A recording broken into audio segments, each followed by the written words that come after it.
senior national correspondent John Roberts with the Trump campaign in La Crosse, Wisconsin tonight. All right, John, you spoke with Trump one-on-one today. I did, and found that he's changing things up for this evening. Shannon, Donald Trump had planned to have a typical big campaign rally tonight just north of Milwaukee, Wisconsin. But after the violent demonstrations that took place in Milwaukee over the weekend, Donald Trump ditched that idea. And instead, tonight, for the very first time, will give prepared remarks before a crowd of thousands in West Bend.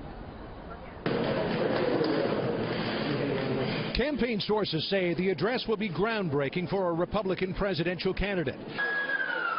Troubled by what he saw in Milwaukee, Donald Trump will propose to rebuild inner cities through a combination of economic opportunity and strong policing. We have to obey the laws or we don't have a country. You have a case where good people are out there trying to get people to sort of calm down, and they're not calming down. The speech, co-written by Rudy Giuliani, will address what Trump says are the root causes of violent confrontations that have seized Milwaukee and other American cities.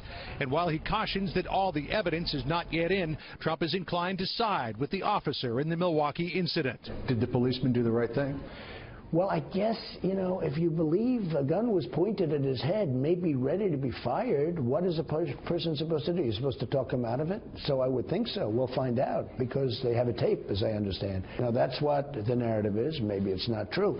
If it is true, people shouldn't be rioting. The law and order speech comes a day after Trump laid out a broad strategy to defeat ISIS and battle radical Islamic terrorism, including a proposal for extreme vetting of anyone who wants to enter the U.S. from countries with links to terrorism.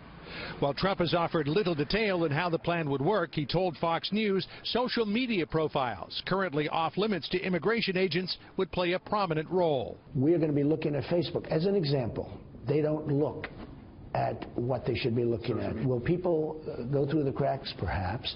But it can be very, very tough. It's got to be very, very tough to come into this country. Wisconsin is one of several battlegrounds where Trump is struggling mightily against Hillary Clinton. Many Republicans insist Trump needs to take drastic action to turn his campaign around. Do you think you need to turn your campaign around, or do you think you're doing fine?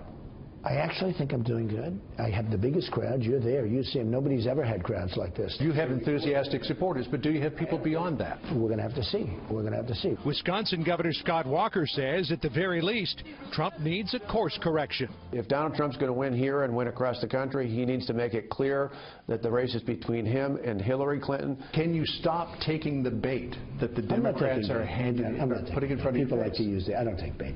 If I respond to something, that's not taking bait. I am hitting Hillary Clinton and Obama very hard. I don't think anyone's ever hit them harder. Now, will that matter? I don't know. Tomorrow, Donald Trump will receive his first classified intelligence briefing. It'll take place at the FBI field office in New York City. Mr. Trump will be accompanied by New Jersey Governor Chris Christie and Lieutenant General Michael Flynn. Christie will be there because he is the head of Donald Trump's transition team. General Flynn is being brought along to interpret the reports because sources tell me the Trump campaign is not confident of the quality of the intelligence that they'll receive. Shannon? John Roberts on the trail with the Trump campaign. Thanks, John.